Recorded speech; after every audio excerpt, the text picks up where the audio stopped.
Recently, we got some good news. Our unemployment number went from 7.9% to 7.7%, and quite a few people did find work. But when the so-called experts and analysts talk about the unemployment numbers, they don't often explain to you what they mean by those who have dropped out of the workforce. Aren't the people who dropped out of the workforce still unemployed? Where did they go? Did they just vanish? So let's take a look first off at what the workforce is. We'll start by just counting everybody in the country. Now, if these pennies represent everybody in the country, I have no idea what the ball of flint was. It just came out of my pocket one day. Anyway, if this represents all of the country, of course, you have to carve out family, including kids, stay-at-home parents, the elderly, the indigent. Obviously, they're not counted with the unemployment numbers, so we'll discount them. Then there are those people who are truly unemployed and looking for work and collecting unemployment benefits. Now, from this, when they extrapolate the unemployment numbers, they simply take these two groups here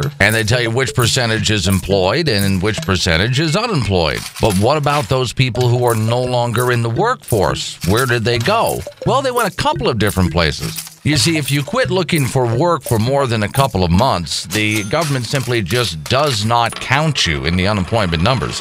Some of these people moved back in with friends and family. Some of these people very cleverly got on something called Social Security disability.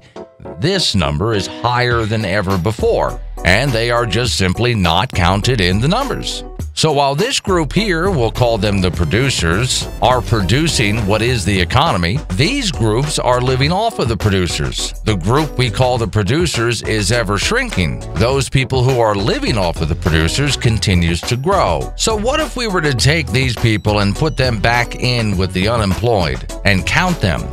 What would the unemployment number be then?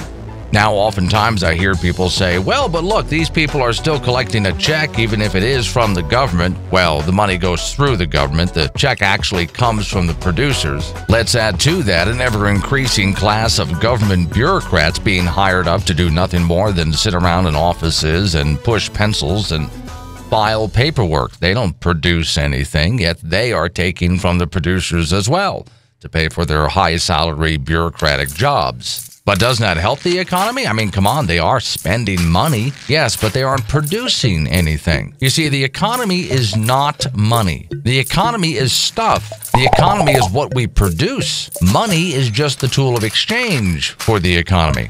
Now, the producers could have used that money to grow the economy and create more jobs. So to collect money from the producers is taking from the economy and less is produced.